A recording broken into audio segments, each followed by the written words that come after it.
You ever get that feeling that there's got to be more to life than just this? A bigger picture? Well, today, we're diving into a really powerful idea from a popular Christian devotional that says, yeah, there is. The idea is that your life isn't just a bunch of random stuff happening, but it's actually part of a carefully crafted divine plan. And really, the whole devotional we're looking at is built on this one core belief. It's summed up perfectly right here. The most reliable truth in life is that God's purposes cannot be shaken. Think about that for a second. It's this bedrock idea that no matter how crazy or chaotic things feel on the surface, underneath it all, there's a plan that's solid, intentional, and just unshakable. Okay, so that's a massive idea, right? How do you even wrap your head around it? Well, the devotional gives us this amazing metaphor to help us picture it. It says to think of God as a master architect. And your life? That's the intricate blueprint he's designed. So what does that even mean, a divine plan? Is it just some vague feeling that things will work out? Nope. According to this, it's way more specific. The idea is that every single detail of your life, and we're talking every line, every corner of that blueprint, is put there on purpose, with love, with care, and with a specific goal in mind. And just to really drive home that this isn't some cold, distant plan, but one that's rooted in love, the devotional points us to this key scripture from Jeremiah and makes it super clear that the thoughts behind the blueprint are all about peace and not of evil. It's all designed to give you a future and to give you hope. All right, so if life is a divine blueprint, the big question is, how does it actually work? What are the rules? Let's dig into how the devotional explains this partnership between the choices we make and this huge overarching plan. And this is where it gets really interesting, because it's all about balance. It's not saying you're just a puppet on a string, right? The devotional uses this verse from Proverbs to show it's more like a partnership. A man's heart plans his way, that's us. We make our choices, we have our dreams, but the Lord directs his steps. So we have free will, for sure, but the ultimate direction, the final path we walk, is guided. So the devotional breaks it down even further with some key principles of how this whole thing operates. First off, this plan can be in motion way before we even have a clue, kind of like the story of Samuel in the Bible. Second, it's not limited by our circumstances, where we're from, what we have. And this next one is huge. No life is considered too ordinary. The devotional brings up Lydia, a businesswoman who sold purple cloth. A totally normal life, right? But she was used for this incredible, greater purpose. It just shows how our personal journeys get aligned with these bigger, eternal purposes. Now, this next quote is so important because it tackles the big one, failure. What happens when we mess up?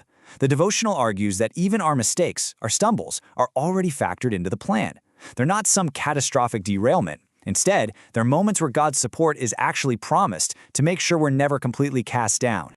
And that, of course, brings us to the biggest challenge of all, and the devotional tackles it head-on.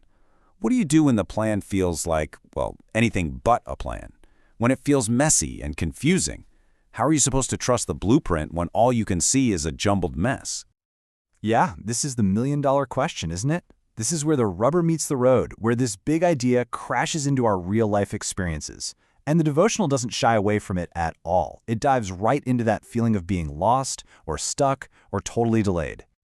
So how does it answer it? With this beautiful, powerful analogy of the potter and the clay.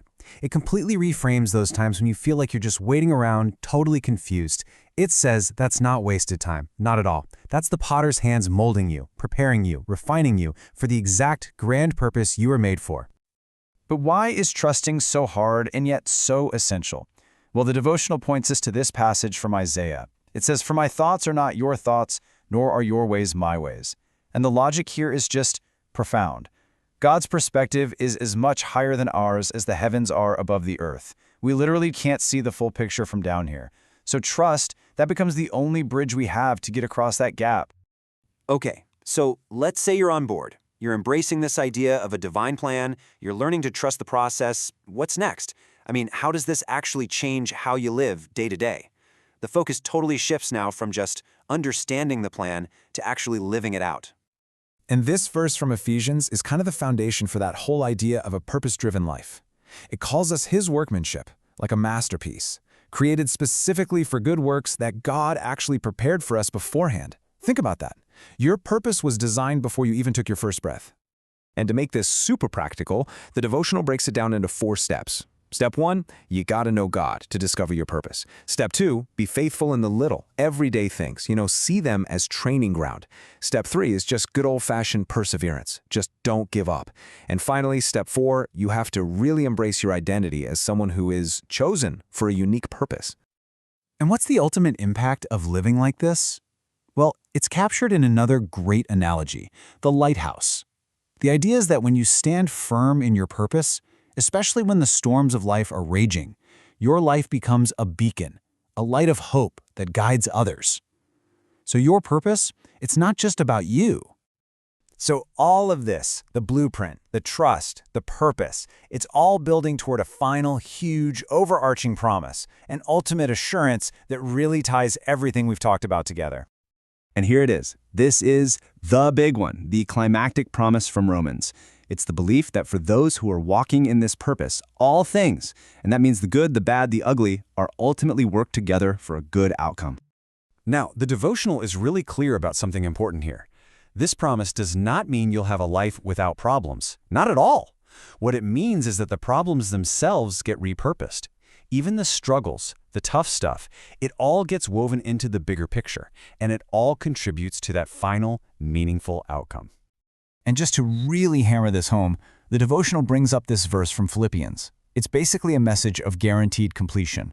The architect who started the blueprint, he's going to finish the job. It frames you as a work in progress, sure, but a work in progress with a guaranteed and glorious completion date.